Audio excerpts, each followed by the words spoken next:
शांति। ओम शांति। ओम शांति। हम सब बाबा के बच्चे अपने आत्मिक स्थिति में स्थित होकर परमपिता परमात्मा की मुरली को बहुत ही ध्यान से और बहुत ही एकाग्रता से सुनेंगे और स्वयं में धारण करेंगे। ओम शांति। आज 3 जून 2024 की बाबा की साकार वाणी है। बाबा कहते हैं, मीठे बच्चे, विश्व का मालिक बनाने वाले बाप को बड़ी रुचि से याद करो। याद से ही तुम सतो प्रधान बनेंगे। आज का प्रश्न है, किस एक बात पर पूरा ध्यान हो तो बुद्धि के कपाट खुल जाएंगे। आज का उत्तर है पढ़ाई पर। भगवान पढ़ाते हैं, इसलिए कभी भी मुरली मिस नहीं होनी चाहिए। यहाँ मुरली पढ़ाने वाले हमें स्वयं परम पिता परमात्मा हैं, इसलिए बाबा कह रहे हैं कि हमें कभी भी मुरली मिस नहीं करनी है और हमें पढ़ाने वाला स्वयं परमात्मा है। जहाँ तक जीना है वहाँ तक अमृत पीना है, पढ़ाई में अटेंशन रखना है, एब्सेंट नहीं होना है। यहाँ वहाँ से भी ढूंढकर मुरली जरूर पढ़नी है। मुरली में रोज नई नई पॉइंट्स निकलती हैं जिससे तुम्हारे कपाट ही खुल जाएंगे। ओम शांति। शिव भगवानुवाद शालिग्रामों प्रति, यह तो सारे कल्प में एक ही बार होता है, यह तो तुम जानते हो और कोई भी जान नहीं सके कि भगवान हमें एक ही बार पढ़ाने आते हैं। मनुष्य इस रचयिता और रचना के आदि मध्य अंत को बिल्कुल नहीं जानते। तुम बच्चे जानते हो कि स्थापना में विघ्न तो पड़ने ही है। इसको कहा जाता है ज्ञान यज्ञ। बाप समझाते हैं, इस पुरानी दुनिया में तुम जो कुछ देखते हो वह सब स्वाहा हो जाना है, फिर उसमें ममत्व नहीं रखना चाहिए। बाप आकर पढ़ाते हैं नई दुनिया के लिए। यह है पुरुषोत्तम संगम युग, यह है विशेष और वाइसलेस का संगम, जबकि चेंज होनी है।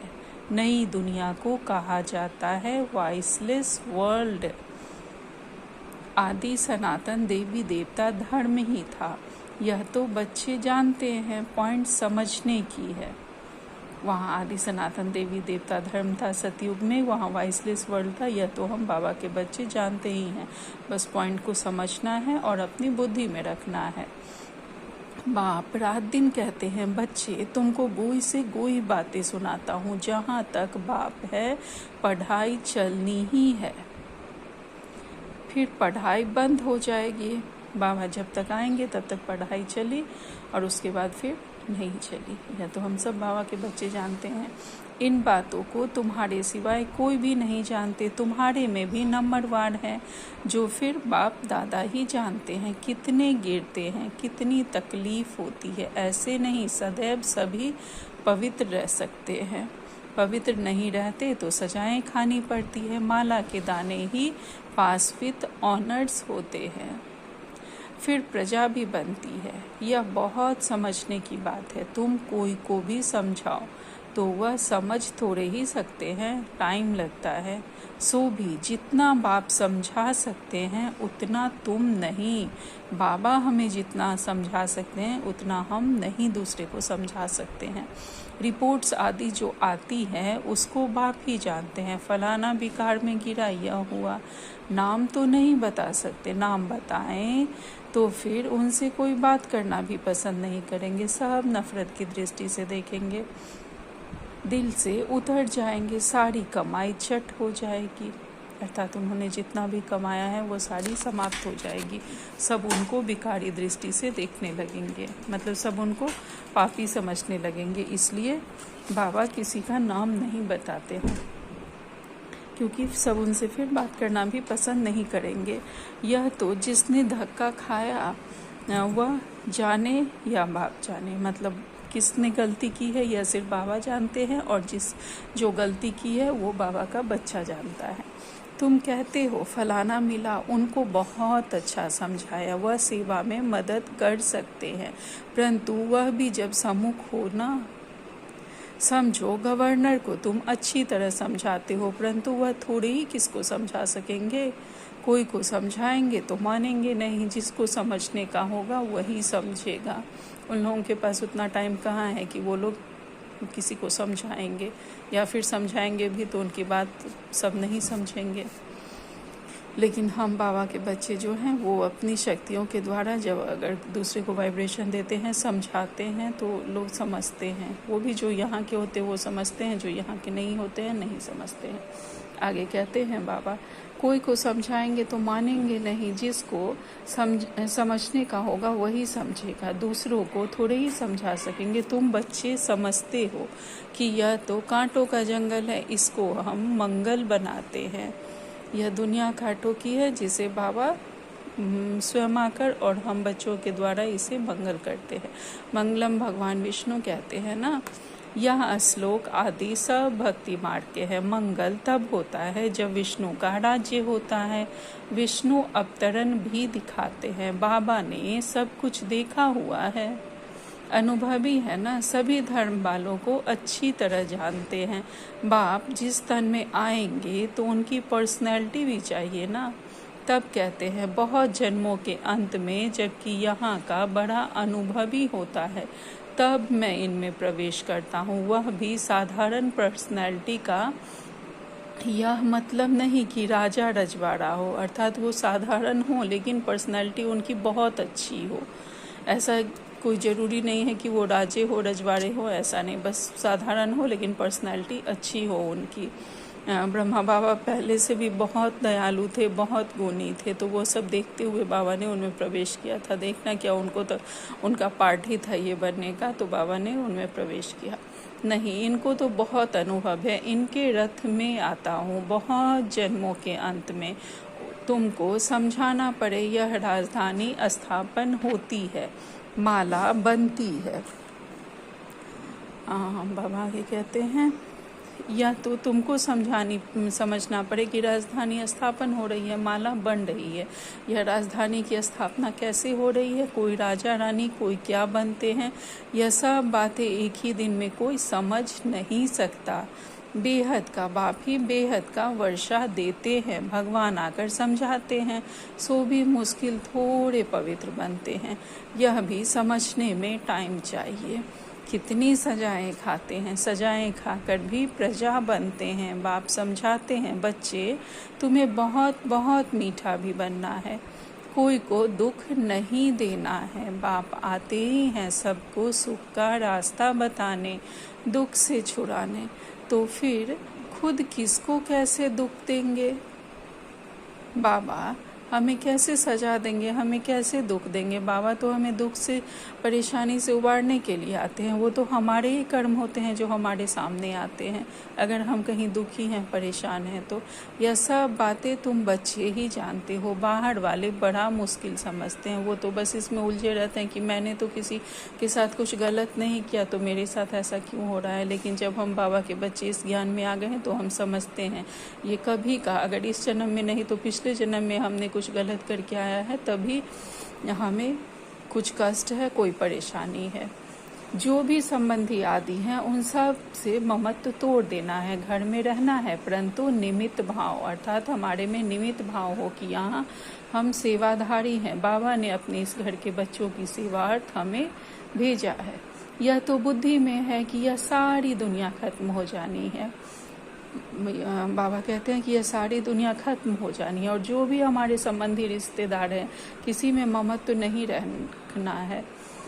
हर कार्य करते हुए उपराम रहना है सबसे, क्योंकि बाबा कहते हैं कि आज न कल हर संबंध से कुछ न कुछ दुख तकलीफ आनी है, तो बस उनकी सेवा भाव से सेवा करनी है, कार्य करना है और उपराम हो जाना है। आगे कहते हैं बाबा, यह तो बुद्धि में है कि सारी दुनिया खत्म हो जानी है, परंतु यह ख्यालात भी किसको रहता नहीं। जो अनन्य बच्चे हैं वह समझते हैं।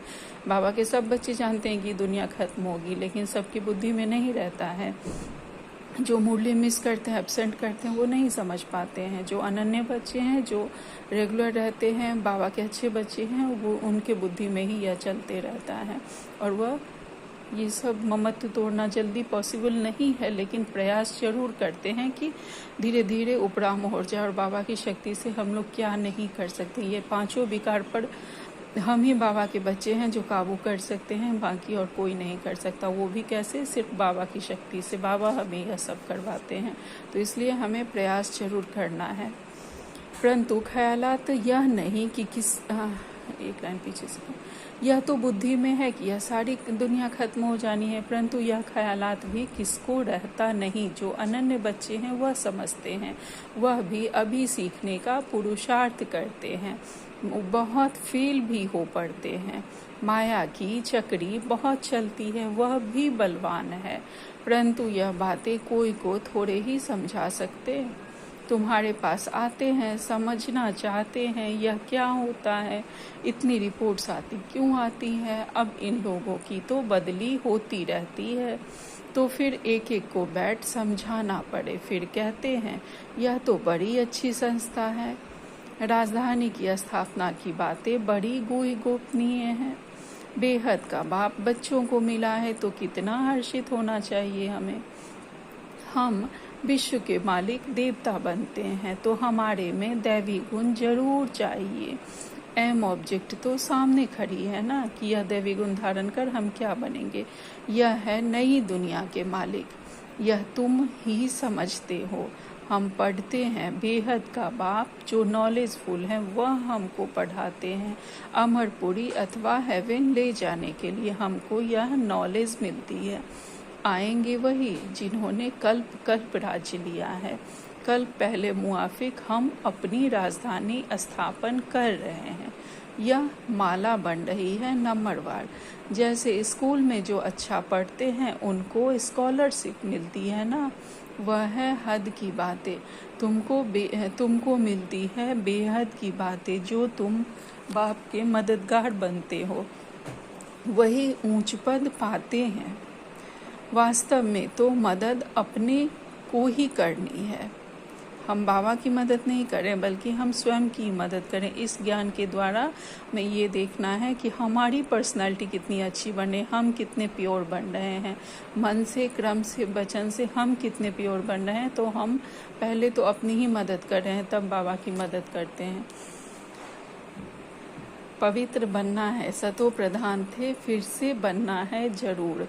बाप को याद करना है, उठते बैठते चलते बाप को याद कर सकते हैं तो बाप हमको विश्व का मालिक बनाते हैं। उनको बहुत रुचि से याद करना है, परंतु माया छोड़ती नहीं है। अनेक प्रकार की किस्म किस्म की रिपोर्ट्स लिखते हैं। बाबा हमको माया के बहुत विकल्प आते हैं। बाबा कहते हैं युद्ध का मैदान है ना, विकारों पर जीत पानी है। 5 विकारों पर जीत पानी है। बाप को याद करने से तुम भी समझते हो हम सतो प्रधान बनते हैं। बाप आकर समझाते हैं, भक्ति मार्ग वाले कोई भी जानते नहीं, यह तो पढ़ाई है। बाप कहते हैं तुम पावन कैसे बनेंगे, तुम पावन थे फिर बनना है। देवता पावन है ना, बच्चे जानते हैं हम स्टूडेंट पढ़ रहे हैं। भविष्य में फिर सूर्यवंशी राज्य में आएंगे, उसके लिए पुरुषार्थ भी अच्छी रीति करना है। सारा मार्स के ऊपर मदार है। युद्ध के मैदान में फेल होने से चंद्रवंशी में चले जाते हैं, अर्थात हम अगर पुरुषार्थ अच्छी रीति नहीं करेंगे तो हमारे मार्क्स भी अच्छे नहीं आएंगे। फिर हम युद्ध के मैदान में फेल होकर और चंद्रवंशी बन जाएंगे, अर्थात माया से हम हार खा लेंगे और हम सूर्यवंशी में ना आकर चंद्रवंशी में चले जाएंगे। उन्होंने फिर युद्ध का नाम सुन तीर कमान आदि कर दिए हैं। क्या वहाँ बाहुबल की लड़ाई थी जो तीर कमान आदि चलाए? ऐसी कोई बात नहीं, आगे बानों की लड़ाई चलती थी। इस समय तक भी निशानियां हैं। कोई चलाने में बड़े होशियार होते हैं। अब इस ज्ञान की लड़ाई आदि की कोई बात नहीं है।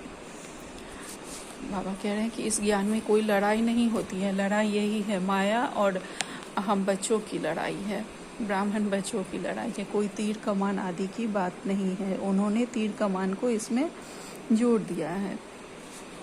तुम जानते हो शिव बाबा ही ज्ञान का सागर है जिनसे हम यह पद पाते हैं।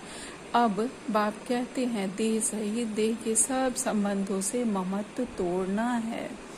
यह सब पुराना है। नई दुनिया गोल्डन एज भारत था, कितना नाम मशहूर था। प्राचीन योग कब और किसने सिखाया यह किसको पता नहीं। जब तक खुद ना आकर समझाएं, जब तक बाबा नहीं समझाते हैं किसी को नहीं समझ आता है। यह है नई चीज़, कल्प कल्प जो होता आया है वही फिर रिपीट होगा, उसमें फर्क नहीं पड़ सकता है। बाप कहते हैं अब यह अंतिम जन्म पवित्र रहने से 21 जन्म तुमको कभी अपवित्र नहीं होना है। बाप कितना अच्छी रीति समझाते हैं, फिर भी सब एक रस थोड़े ही पढ़ते हैं। रात दिन का फर्क है। आते हैं पढ़ने लिए, फिर थोड़ा पढ़कर गुम हो जाते हैं। जो अच्छी रीति पर समझते हैं वह अपना अनुभव भी सुनाते हैं। कैसे हम आए, फिर कैसे हमने पवित्रता की प्रतिज्ञा ली। बाप कहते हैं पवित्रता की प्रतिज्ञा कर, फिर एक बार भी पतित बना तो की कमाई चट हो जाएगी, वह भी अंदर में खाता रहेगा। बाबा कहते हैं बाबा के जो नए बच्चे आते हैं ज्ञान में, जो भी बड़ी दीदियाँ दादियाँ हैं या हम लोग भी आपस में जो लोग को अनुभव सुनाते हैं कि हम कैसे इस ज्ञान में आए, कैसे हमने पवित्रता की प्रतिज्ञा की, बाबा वही कह रहे हैं कि पवित्रता की प्रतिज्ञा करके अगर फिर से पतित बने तो फिर इसकी कमाई चट हो जाएगी और अंदर हमें वो गिल्ट भी आता रहेगा। किसको भी कह नहीं सकेंगे, बाप को याद करो। दूसरे को हम नहीं समझा सकेंगे, हमने खुद गलती की है, दूसरे को कैसे बताएंगे।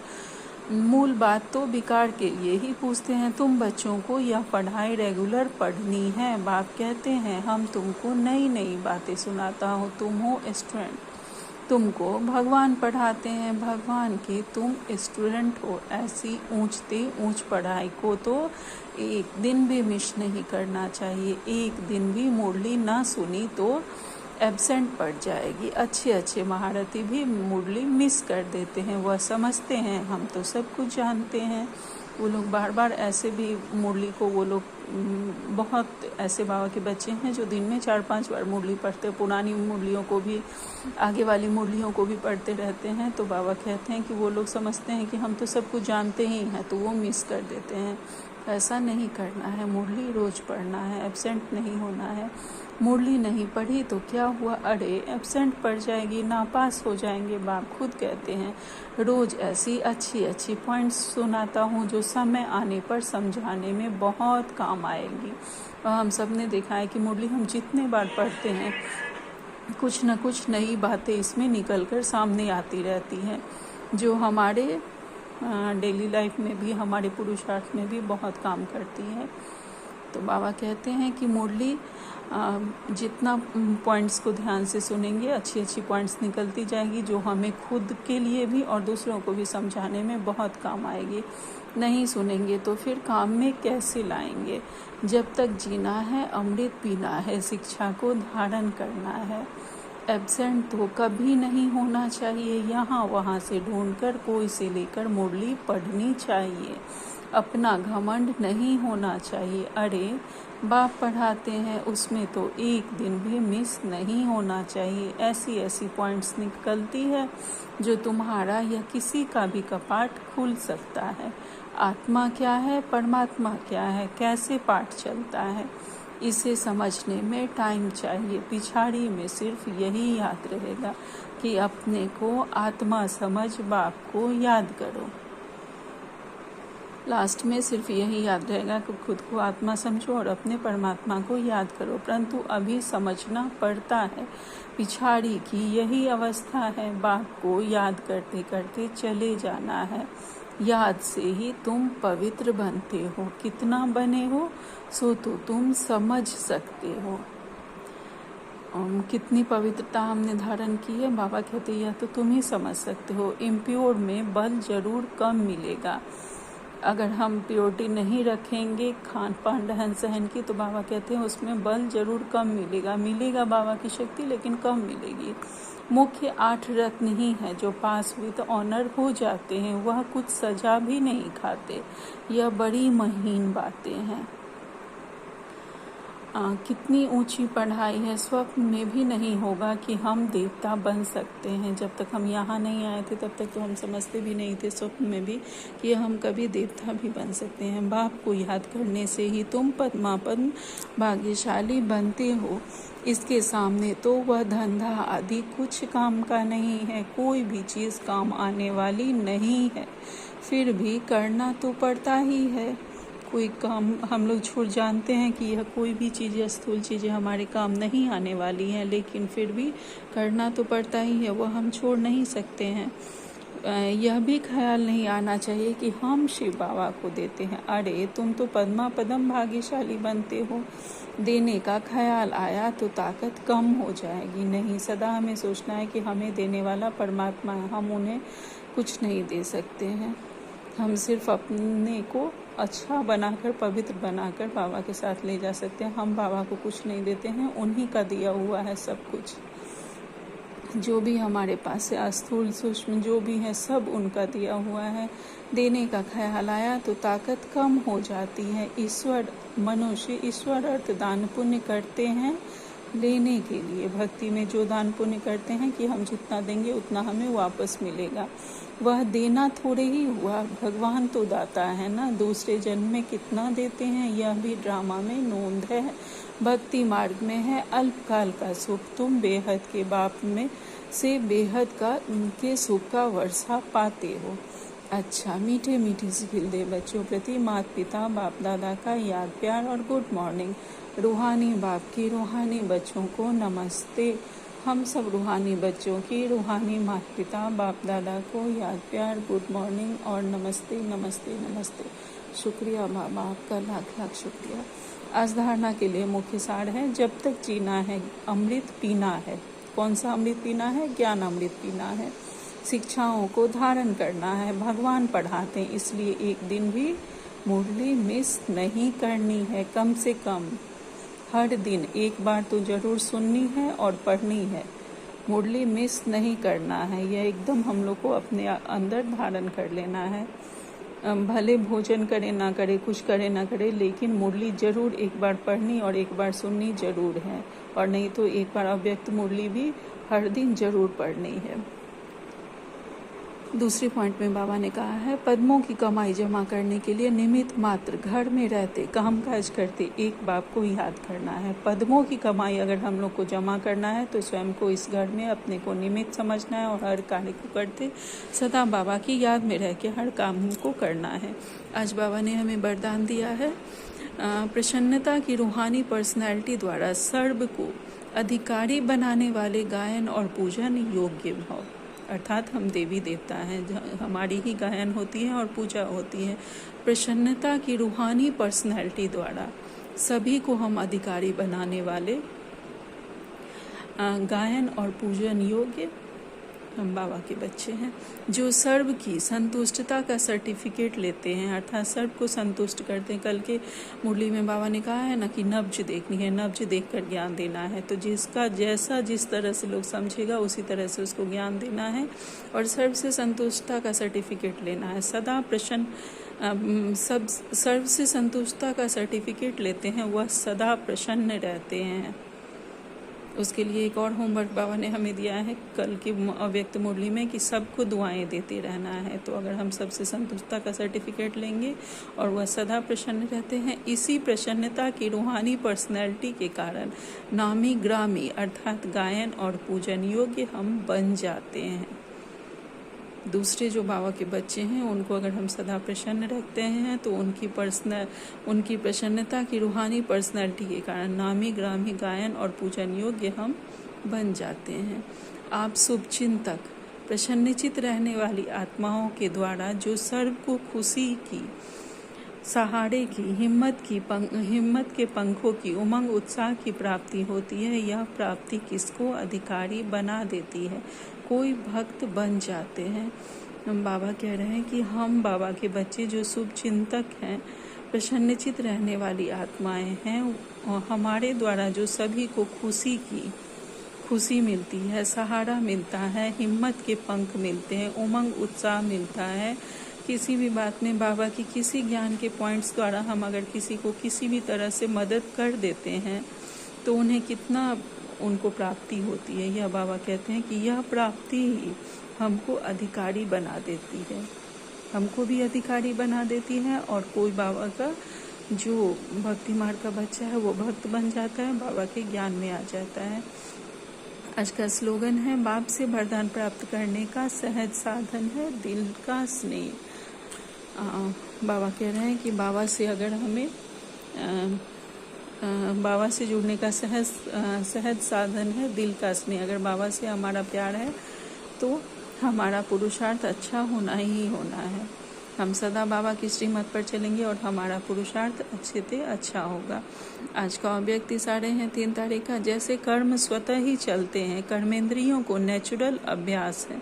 जैसे हमारे कार्य ऑटोमेटिकली चलते रहते हैं तो वो अभ्यास तो हमारी कर्मेंद्रियों को नेचुरल हो गया है, ऐसे ही बुद्धि को याद का नेचुरल अभ्यास होना चाहिए। हमारी बुद्धि को भी सदा व्यर्थ की इसके लिए सोचना उसके लिए सोचना ये छोड़ के नेचुरली बाबा की याद हमेशा हमारी बुद्धि में होनी चाहिए। इन कर्मेंद्रियों का आदि अनादि अपना अपना कार्य है। कर्मेंद्रियों का जो भी है, आदि में जो भी कार्य था, अनादि में जो भी कार्य था, वो अपना कार्य है। हाथ को हिलाने, पाँव को चलाने में कोई मेहनत नहीं करनी पड़ती, वो तो ऑटोमेटिकली होता है। उसी प्रमाण ब्राह्मण जीवन का और इस संगम युगी जीवन में बुद्धि का निजी कार्य जन्म का कार्य है। बाप को याद करना यह हमारा नेचुरल कार्य है ब्राह्मण जीवन का, और इस संगम युगी जीवन का हमारा निजी कार्य है और जन्म का कार्य है ये हमारा, कि सदा बाबा की याद में रहना। जीवन में जो निजी कार्य होता है वह नेचुरल और सहज ही होता है। जैसे हाथ और पाँव चलाने के लिए कोई मेहनत नहीं करनी पड़ती, ऑटोमेटिकली उसे पता है कि उसे क्या करना है। इसी तरह हमारा जब हम बाबा के बच्चे बन गए तो हमारा यह नेचुरल होना चाहिए कि सदा बाबा की याद में रहना है कर्म करते हुए। जीवन का जो निजी कार्य होता है वह नेचुरल और सहज ही होता है। तो अपने को सहज कर्म योगी अनुभव करो, अर्थात इस कार्य को बाबा को याद करना हमें सहज और नेचुरल बना लेना है। सदा बाबा की याद रहे हमारी बुद्धि में, हर कार्य को करते हुए कर्मयोगी बनते हुए। अच्छा, ओम शांति, ओम शांति, ओम शांति।